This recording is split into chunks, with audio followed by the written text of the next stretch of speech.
My dear students, Jai Hind to all of you. Once again, I Bipin Sir, PGT English of SRPS, welcome you to the online class of English Literature. My dear student, as I was with the lecture of class 11th and I was taking the class of poetry number 1, A Photograph, which is composed by Shirley Townsend. Before I start my lecture, I would like to request you all to please subscribe my channel, like my video and share as much as possible. My dear student, here I am with class 11 poetry number 1, A Photograph, and it has been taken from your book Hornbill. Once again, I would like to request you all to subscribe my channel. Please subscribe my channel. By this you would be getting more regular updates on your ID so that you would not never miss a single lecture. Now I am going to start my lecture. My dear student, as we have completed about the composer of this chapter, and this poem has been composed by, we all know that this poem has been composed by Shirley Townsend.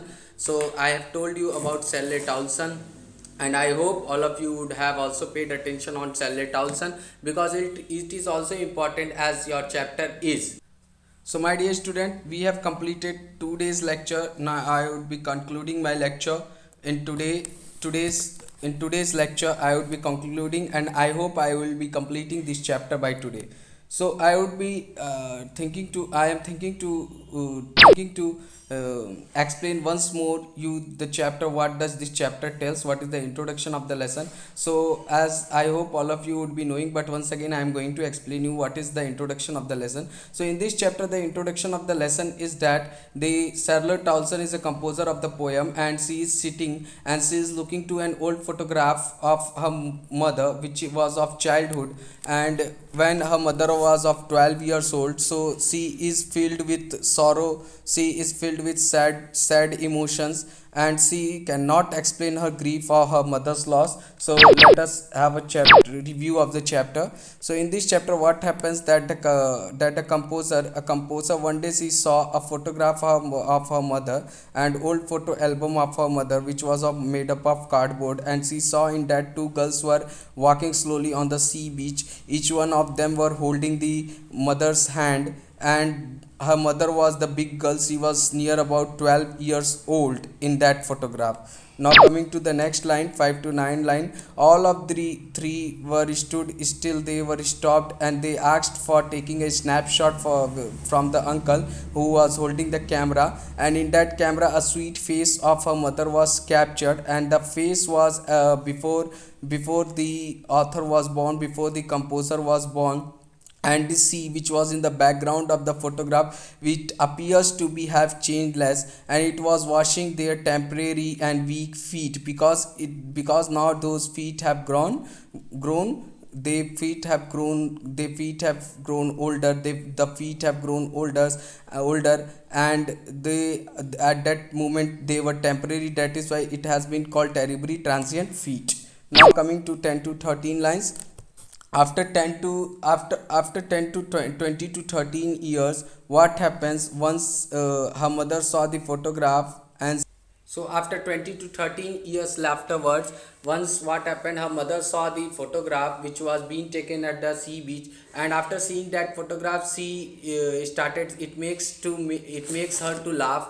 And she also told to her daughter that see Betty and Dolly, and see how they have dressed for the beach. I mean, how we all three dressed for the beach, and we spent our sea holiday. We went for the picnic, and we have planned to take a photograph there.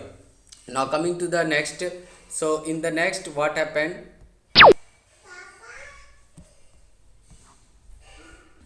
Later on, what happens? After seeing the photograph, the poet once again recalls the past moment which was in the photograph. It was the happiest moment for her mother, but the poet the poet, that favorite moments of mother after the poets for poet, it was very much sorrowful, it was full of grief, and she cannot also explain her grief, explain her sorrowness to you all. So that is why that both of the women, they both of the women were thinking about those past memories which was happened with them, and they were feeling sorrowness that they cannot leave this moment again. And for that reason only they were trying to adjust the movement whichever they have lost. In this way both of them were feeling the loss of that happiest moment. Now coming to the next slide. Now she has been dead nearly as many years as that girl lived, and of this circumstance there is nothing to say at all. It silences and silences. So in above lines, the poet says that her mother died 12 years ago. The same age of her mother was in photograph. So what here the poet says, poet यहाँ पे क्या कहती है, poet यहाँ पे कहती है now she has been dead nearly as many years as that girl lived, यानी उनकी माँ को मरे हुए ठीक उतने ही साल हो गए आज के समय में जितने साल की वो फोटोग्राफ में दिख रही, यानी 12 साल की जब वो फोटोग्राफ में दिख रही हैं उतने ही साल उनको आज मरे हो गए, 12 साल ठीक उनको मरे हुए बीत गए। एंड ऑफ दिस सर्कमस्टांसेस, और ऐसे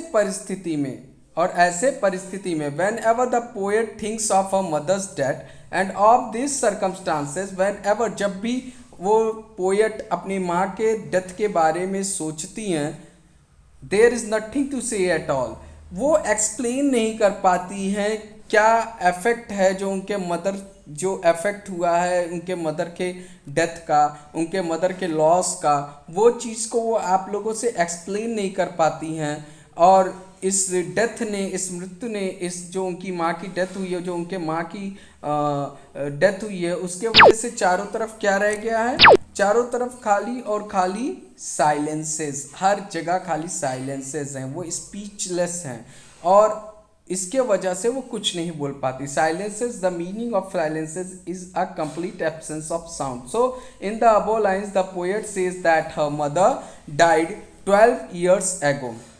यहाँ अबव लाइन्स में जो पोएट हैं वो ये कहती हैं कि उनकी माँ को मरे हुए 12 साल हो गए। At the same age her mother was in the photograph, ठीक उतनी ही साल की जब उनकी माँ फोटोग्राफ में थी तो ठीक उतने ही साल की थी और आज उतने ही साल मरे हुए।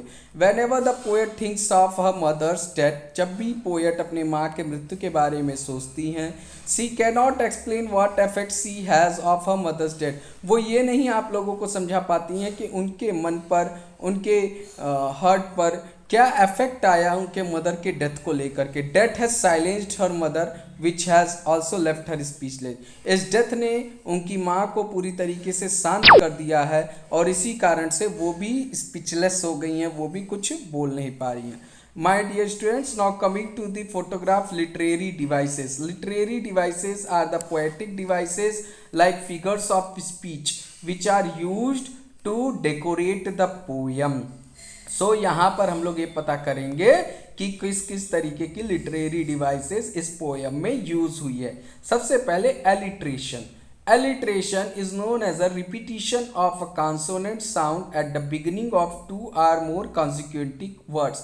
The instances of alliteration in the poem are as follows. तो सबसे पहले alliteration के बारे में जान लेते हैं कि alliteration होता क्या है। तो alliteration क्या होता है? alliteration जो होता है वो repetition of a consonant sound।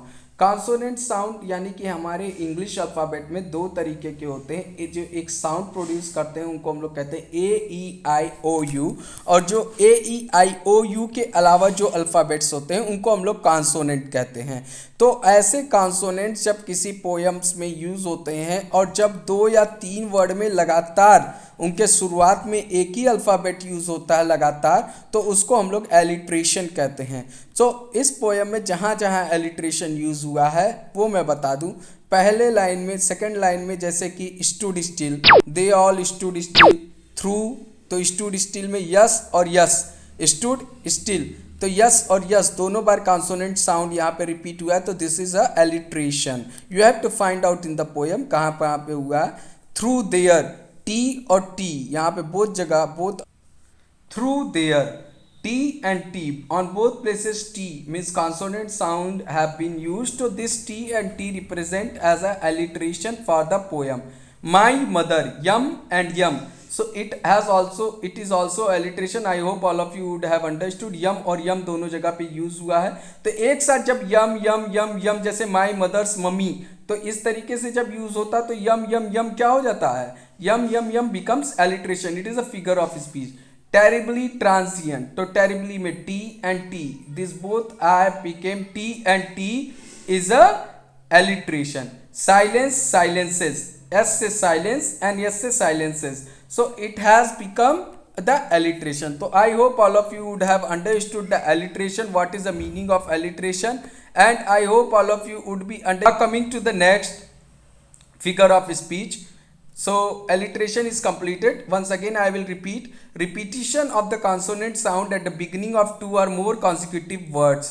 यानी जो beginning होता है, जैसे कि अगर आपका suppose you are writing any word, water water was with the, so water water was, तो water w was, तो www becomes alliteration because repetition of the consonant sound has taken place in the line and it is only in the poem. Figures of speech is only used in the poem. So next, oxymoron.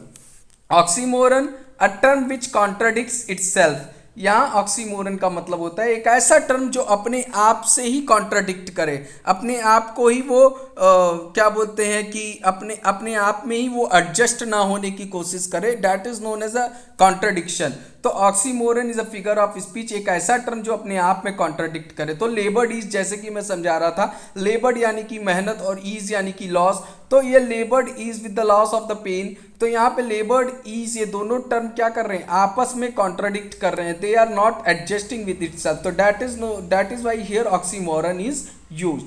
Now coming to the next, epithet, a phrase expressing a quality of a person और thing. एक ऐसा phrase जो किसी person की quality या किसी चीज की क्वालिटी को, गुणवत्ता को बताता हो, उसको हम लोग एपिथेट कहते हैं.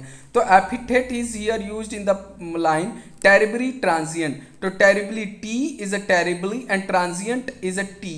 ट्रांजिएंट, तो टेरिबली का मतलब वीकली, ट्रांजिएंट का मतलब टेम्परेरी. तो वीकली टेम्परेरी ये एक ऐसा फ्रेज है जो कि उस पर्सन की, मदर के फीट की, यानी कि वो तीनों लोगों के क्वालिटी को रिप्रेजेंट कर रहा था, एक्सप्रेस कर रहा था. तो that is why it is known as a that is why this word is known as a epithet. In here the figure of speech literary device which is used, epithet. So in this poem 3 figures of speech are used. One is alliteration, second one is oxymoron, and third one is epithet. My dear student, I would be giving you a detailed summary of this figure of speech in the next lecture. And about figure of speech I would be explaining you shortly in any of the next lecture. But in this poem, whichever the figure and literary device were used, I have explained you, and this is very much important. You must pay attention. Now coming to the next, and next lot is there. Let us see. Next is a photograph summary. Next is a summary of the poem, and my dear student, you have to write this summary in your notebook. So please pay attention. I would be explaining you this summary. What is a summary? A poem is a tribute to the poet's mother. ये जो poem लिखा गया है, ये poet के mother के लिए एक ट्रिब्यूट है, यानी कि एक सलामी है, एक सम्मान के लिए लिखा गया है. She is looking at an old photograph of mother which has a frame of cardboard. वो अपनी माँ के पुराने फोटोग्राफ को देख रही हैं जो कि एक कार्डबोर्ड के फ्रेम में बना हुआ है. The picture has 3 girls in which the middle one is the oldest and the tallest. उस पिक्चर में 3 लड़कियां हैं जिसमें जो बीच वाली लड़की है वो सबसे बड़ी है और सबसे लंबी है. It is her mother when she was 12 years old और सो. और वो कौन है, वो उनकी माँ है जब वो लगभग 12 साल की थी या 12 साल के आसपास की थी. Beside her on both sides are her 2 cousins Betty and Dolly who are holding her hands and are younger than her. उनके दोनों तरफ, दोनों ही साइड में उनकी 2 कजिन्स है उनके माँ की, जिनका नाम है बेटी और डॉली, जो कि उनके माँ का हाथ पकड़ी हुई हैं और वो उनसे काफ़ी छोटी भी हैं. They went for paddling on a beach today. वो लोग क्या करती हैं, बीच पर पिकनिक मनाने के लिए, बीच पर हॉलीडे मनाने के लिए जाती हैं। हर uncle took the photograph them, और उनके अंकल वहाँ पर एक फोटोग्राफ लेते हैं। The poet could not help but notice her mother sweet face. Poet इस समय तो अपने माँ की किसी भी तरीके की कोई भी मदद नहीं कर सकती हैं, लेकिन अपने माँ का प्यारा सा चेहरे पर ध्यान देती हैं, उनके माँ के प्यारे से चेहरे पर ध्यान देती हैं। The sea touched her terribly transient feet which depicted at that sea changed over the years and the sea remain the same. यहाँ पर जो समुद्र है, समुद्र के साथ टेरिबली ट्रांजिएंट फीट इसलिए यूज किया गया है, जो सी होता है वो उनके वीक और टेम्परेरी फीट को टच करता है, उनके वेव्स, जो समुद्र के वेव्स होते हैं वो उनके वीक और कमज़ोर फीट्स को, वीक और छोटे से फीट को तो टच तो करते हैं, लेकिन बाद में ये पता चलता है कि जो सी, काफ़ी साल बीतने के बाद वो पैर तो बदल गए, लेकिन वो जो समुद्र है, वो जो सी है, वो वैसे का वैसा ही रह गया। ठीक है। आफ्टर 20-30 ईयर्स, लगभग 20 से 30 साल के बाद, her mother would laugh at the photograph, उनकी माँ उस फोटोग्राफ पर हंसती हैं। She would make the poet look at the photograph and tell how their parents would dress them up for the beach holiday. वो उस फोटोग्राफ को देखती हैं और पोएट उस फोटोग्राफ को देखती हैं और ये बताती हैं कि, वो बताती हैं उनसे, पोएट से, कि ये देखो, ये फोटोग्राफ को देखती हैं और हंसती हैं, कहती हैं देखो कैसे उनके माता पिता ने, उनके पेरेंट्स ने उनको ड्रेस किया था, तैयार किया था बीच हॉलीडे पर, बीच हॉलीडे बिताने के लिए, समर हॉलीडे बिताने के लिए, वेकेशन बिताने के लिए, समुद्र पर जाने के लिए किस तरीके से उन लोगों ने उनके माता पिता ने, पेरेंट्स ने कैसे तैयार किया था। The beach holiday was her mother's favourite past memory while her laugh was poet's favourite memory. वो जो बीच की हॉलीडे थी, वो जो सी बीच पे हॉलीडे बिताने वाला समय था, वो उनके माँ के पास्ट में बहुत ही फेवरेट मेमोरी थी, जबकि जो उनकी हंसी थी वो पोएट की फेवरेट मेमोरी थी। Both of them lost something which they cherished a lot and yet can not leave again that moment. वो दोनों ही महिलाओं ने कुछ खोया था, जिनको, जो उन लोगों के लिए बहुत ही हैप्पीएस्ट मोमेंट था, बहुत ही अच्छा मोमेंट था, लेकिन फिर से वो क्षण वो लोग दोबारा रह नहीं सकते। They can not leave it physically. दो स्वीट मोमेंट्स वर मेमोरीज नाउ। और आज के समय में वो जो स्वीट क्षण थे, वो आज के समय में एक स्मृतियाँ बन चुके हैं, एक मेमोरीज बन चुके हैं। Now the poet's mother had been dead for past 12 years which is the same number of her age when the photograph was taken back then। और आज के समय में पोएट की जो माँ है, वो लगभग 12 साल हो गए उनको मरे हुए, जितने साल की फोटोग्राफ है, मतलब जब वो फोटोग्राफ ली गई थी जितने साल की उसमें है, 12 साल की उस फोटोग्राफ में है, और आज ठीक 12 ही साल हो चुके हैं उनको मरे भी हुए। जब वो फोटोग्राफ लिया गया था तब भी वो 12 साल की थी, और आज मरे हुए भी उनको 12 साल हो गए। She cannot express the grief that she has from her mother's absence. वो उस ग्रीफ को, उस दुख को एक्सप्लेन नहीं कर सकती जो उनके माँ के खोने का उनको है। So in this way my dear student, we have completed the summary and you have to note down this summary. I would be sharing the word copy of this summary. So my dear student, once again I would like to request you all to please like and subscribe my channel. It is an online class of English literature by Bipin Sir. In this way you would be getting regular updates of the class, of your syllabus, of your chapters. Thank you and have a nice day ahead.